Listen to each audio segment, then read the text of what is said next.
दोस्तों, आज प्रधानमंत्री नरेंद्र मोदी ने अपनी एक और गारंटी को पूर्ण कर लिया है। दोस्तों, प्रधानमंत्री नरेंद्र मोदी ने सीए पर जो गारंटी दी थी वो गारंटी आज पूरी हो चुकी है।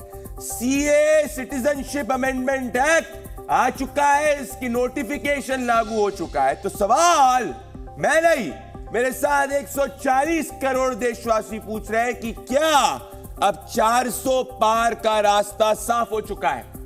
दोस्तों, ये मैं आपको बताऊंगा और हम आज आपको बताएंगे कि क्या इससे 400 पार का रास्ता साफ हो चुका है। पर उसके पहले सीए पर पिछले कुछ समय से अफवाह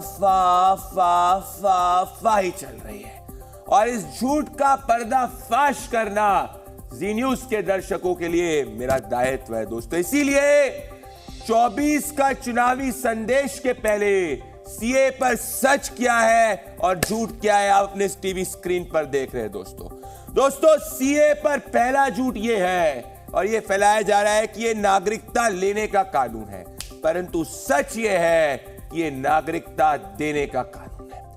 दूसरा झूठ ये फैलाया जा रहा है कि लोगों को डराया जा रहा है कि सीए से नागरिकता छिन जाएगी, मुसलमानों की नागरिकता छिन जाएगी। सच ये है दोस्तों कि सीए से किसी की नागरिकता छिनने वाली नहीं है। तीसरा झूठ ये फैलाया जा रहा है कि इस कानून का प्रभाव भारतीय नागरिकों पर पड़ेगा, पर सच्चाई ये है दोस्तों कि भारतीय नागरिकों पर कोई प्रभाव नहीं पड़ने वाला है। चौथा झूठ यह फैलाया जा रहा है कि मुसलमानों की नागरिकता छिन जाएगी। सच यह है दोस्तों कि गैर मुसलमान शरणार्थियों को सिख, हिंदू, बौद्ध, ईसाई सबको नागरिकता, जो धार्मिक रूप से शरणार्थी अफगानिस्तान, पाकिस्तान, बांग्लादेश में उनको मिलेगी। पांचवा झूठ यह फैलाया जा रहा है कि सिर्फ हिंदुओं को नागरिकता दी जाएगी। ऐसा नहीं है दोस्तों, सीए के तहत धार्मिक शरणार्थी सिख, बौद्ध, जैन, पारसी, ईसाई भी इसमें शामिल है। छठा झूठ ये फैलाया जा रहा है कि भाई ये संविधान विरोधी कानून है, पर सच ये है दोस्तों कि ये संविधान में ही शरणार्थियों को नागरिकता देने का अधिकार है। सातवां झूठ ये फैलाया जा रहा है कि ये फैसला जो है ये चुनाव की वजह से लागू किया है, पर सच ये है दोस्तों कि 2019 के अंदर ये सीए का बिल पार्लियामेंट से पास हो चुका। तो और आठवां झूठ ये है कि सीए में नागरिकता के दस्तावेज, एडिशनल दस्तावेज, आपको कुछ नए दस्तावेज दिखाने होंगे, पर सच ये है कि आपको कोई नया दस्तावेज, कोई नया डॉक्यूमेंट नहीं दिखाना होगा। और आखिरी 9वां झूठ ये फैलाया जा रहा है कि भाई ये सियासी पार्टियां नागरिकता तय करेंगी, पर सच्चाई ये है कि कोई पॉलिटिकल पार्टी नहीं तय करेगी कि नागरिकता देनी किसको है। ये प्रावधान के हिसाब से डीएम के पास में ये अधिकार लोकल लेवल पे दिए हैं। पर एक और झूठ, जो 10वां झूठ है, ये फैलाया जा रहा है कि सीए के बाद एनआरसी भी लागू होगा, पर सत्य ये है सीए और एनआरसी में कोई लेना देना नहीं है। सीए नागरिकता देने का अधिकार है और एनआरसी की बात हो ही नहीं रही है। तो दोस्तों, सवाल यह है कि सीए से जब किसी की नागरिकता नहीं जा रही है, तो फिर सीए से ये कुछ राजनीतिक दल क्यों डर रहे हैं, क्यों भ्रम फैला रहे हैं? कौन है वो नेता जो डर फैलाने की कोशिश कर रहे हैं और इसके नाम पे 24 की राजनीति कर रहे हैं? देखिए 24 की सरकार की ये एक्सक्लूसिव रिपोर्ट। कि एक बीजेपी का इलेक्शन पब्लिसिटी है, नथिंग इज। इसको कोई रोक नहीं सकता और हम सीएए को लागू कर नागरिकता छीनने के लिए नहीं, ये नागरिकता देने के लिए है। जुबानी जंग के बीच और 2024 के चुनाव से पहले आखिरकार देश में सिटीजन अमेंडमेंट एक्ट यानी सीएए लागू हो गया। सीएए के लागू होते ही पश्चिम बंगाल के मुख्यमंत्री ममता बनर्जी ने इसके खिलाफ खड़े होने का मन बना लिया है। कि एक बीजेपी का इलेक्शन पब्लिसिटी है, नथिंग इज। तो 2020 साल में एक कानून पास हुआ था, उसका बाद 4 साल बीत गया, लेकिन अभी चुनाव जब आते हैं एक कुछ गाप गप्पो करते रहे। ममता बनर्जी के मुताबिक ये बीजेपी का चुनावी हथकंडा है। AIMIM अध्यक्ष असदुद्दीन ओवैसी ने भी सीए को गोडसे की विचारधारा से जोड़ दिया है। ओवैसी पहले भी सीए का खुलकर विरोध करते रहे हैं। ये गलत कानून है, भारत के आईन के खिलाफ है, मजहब की बुनियाद पर बनाया गया है। इसका मकसद एक ही है कि मुस्लिम अक़लियत को, दलितों को और उन गरीबों को, चाहे किसी मजहब के हो, उनको तंग किया जाए। तो मजलिस इसके कानून के खिलाफ थी और हमेशा इसकी मुखालिफत करते रहेगी। जबकि समाजवादी पार्टी के अध्यक्ष अखिलेश यादव ने बीजेपी पर मुद्दों से भटकाने का आरोप लगाते हुए ट्वीट किया और कहा, जब देश के नागरिक रोजी रोटी के लिए बाहर जाने पर मजबूर हैं, तो दूसरों के लिए नागरिकता कानून लाने से क्या होगा। जनता अब भटकावे की राजनीति का भाजपाई खेल समझ चुकी है। वैसे कांग्रेस समेत कई विपक्षी दलों को CAA लागू होना रास नहीं आ रहा है। अगर किसी कानून में धर्म के आधार पर यह तय किया जाएगा कि कौन नागरिक बन सकता है, कौन नहीं बन सकता है, मेरे मत में ये भारतीय संविधान के खिलाफ है। ये एक संविधान विरोधी एक कानून है और नागरिक का एक हिस्सा को धर्म के आधार पर नागरिकता छीनने का ये साजिश का अंग है। हम शुरू से ही हमारा ओपिनियन है। ये भारत का, हिंदुस्तान का कॉन्स्टिट्यूशन का विरोध है। ये हिंदुस्तान का जो सेकुलरिज्म है इसका विरोध है। हम कभी भी जो शहरियत है इसको मजहब से तकसीम करना यह आइडिया कभी नहीं मानती। बीजेपी ने पोस्टर जारी कर विपक्ष को जवाब दिया है कि जो कहा वो हमने किया। सीएए देश का कानून है, इसको कोई रोक नहीं सकता और हम सीएए को लागू कर रहे हैं। जबकि प्रधानमंत्री मोदी देश को साफ बता चुके हैं कि इस कानून से न तो हिंदू को न ही देश के मुसलमानों को कोई खतरा होगा। संविधान संशोधन कानून किसी की भी नागरिकता छीनने के लिए नहीं, ये नागरिकता देने के लिए है। नोटिफिकेशन जारी होते ही 2024 के चुनाव से पहले देश में राजनीतिक माहौल गर्मा गया है। इस बीच देश के संवेदनशील हिस्सों में सुरक्षा बलों को मुस्तैद करना पड़ा है। दिल्ली के शाहीन बाग में पुलिस ने फ्लैग मार्च भी निकाला है, जबकि सोशल मीडिया पर पुलिस नजर रखे हुए है। ब्यूरो रिपोर्ट, जी मीडिया।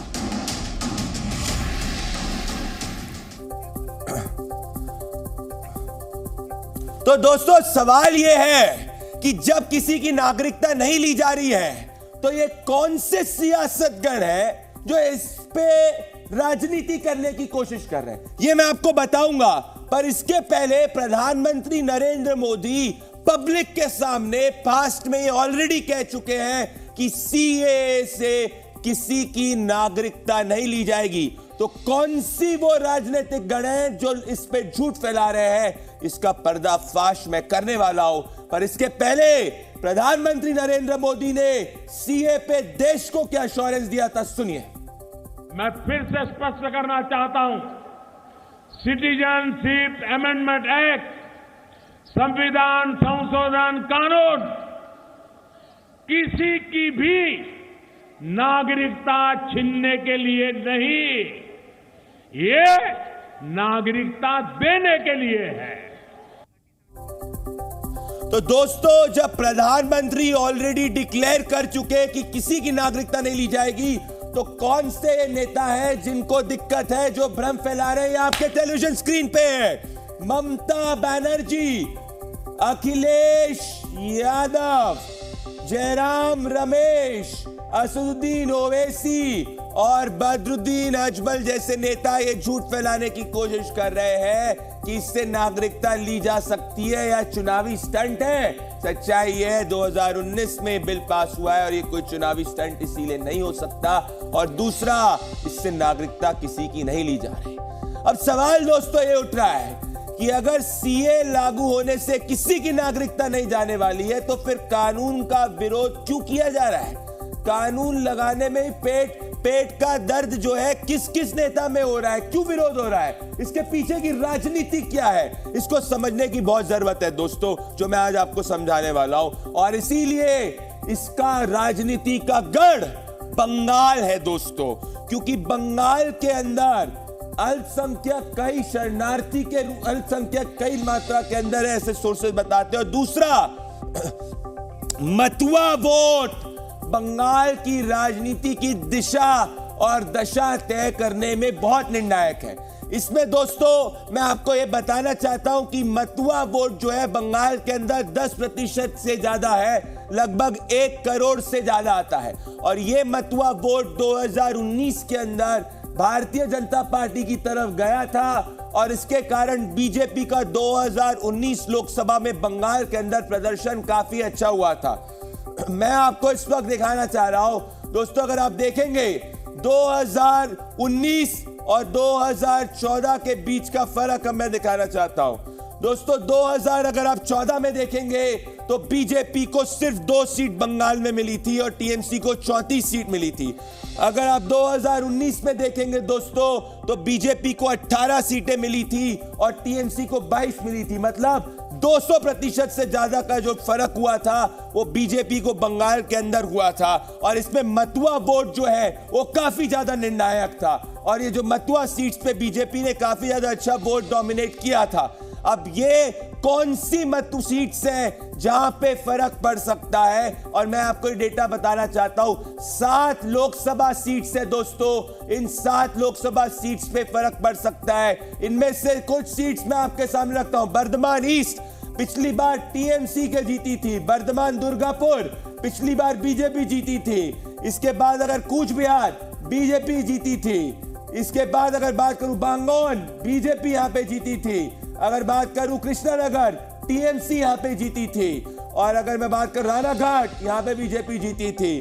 तो सीधा मैं अगर गणित कहूं कि 2019 में अगर आपने देखा होगा कि जहां जहां मतुआ वोट डोमिनेट कर रहा था वहां पे भारतीय जनता पार्टी जो है उसने अच्छा प्रदर्शन किया था। वहीं 2014 के अंदर सिर्फ 2 सीट आई थी क्योंकि मतुआ वोट बीजेपी की तरफ शिफ्ट नहीं किया था। मतुआ एससीज के अंदर आते हैं, वही एससी पॉपुलेशन जो बंगाल के अंदर 23% तक कंट्रीब्यूट करती है।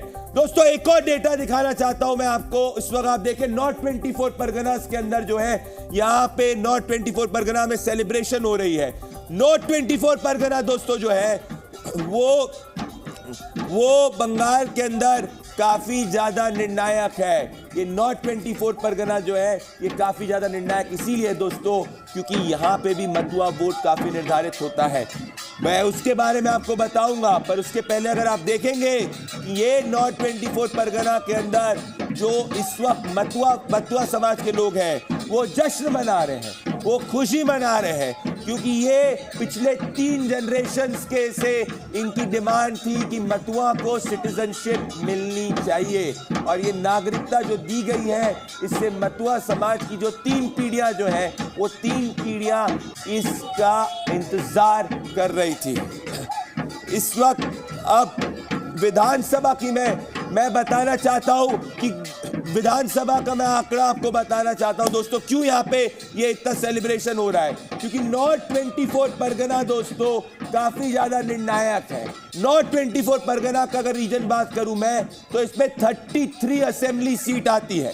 ये 33 असेंबली सीट में 2016 के विधानसभा चुनाव में टीएमसी को 27 सीटें मिली थी दोस्तों। वहीं 2019 के लोकसभा इलेक्शंस का जो मतुआ वोट बीजेपी को पड़ा था इस एरिया के अंदर, इसमें आपको बीजेपी को 12 सीटों का फायदा हुआ था और 12 सीटें टीएमसी को नुकसान हुआ था। तो एसेंस में ये कहना चाह रहा हूं दोस्तों कि 24 में प्रधानमंत्री नरेंद्र मोदी को अगर 400 सीट लानी है इसके लिए सीए के तहत मतुआ वोट बीजेपी की तरफ जाना बहुत ज्यादा जरूरी है। और ये मतुआ वोट जो है अगर बीजेपी को डलेगा तो बंगाल के अंदर बीजेपी जो है वो काफी ज्यादा अच्छा परफॉर्मेंस कर सकती है। पर एक बात तो तय है कि प्रधानमंत्री नरेंद्र मोदी ने अपनी तीसरी गारंटी पूर्ण कर ली है। राम मंदिर, आर्टिकल 370 और अब आर्टिकल 370, राम मंदिर और अब 11 मार्च 2024 को सीए का नोटिफिकेशन। क्या मोदी की गारंटी के सामने विपक्ष कंप्लीटली धाराशायी हो चुका है? क्या उसके पास कोई मास्टर प्लान है 24 में नरेंद्र मोदी को सामना करने का? इसका जवाब हम आपके सामने कल रखेंगे। इस वक्त आप जुड़े 24 की सरकार में। मैं प्रदीप भंडारी के साथ जी न्यूज पे। बहुत बहुत धन्यवाद। नमस्कार।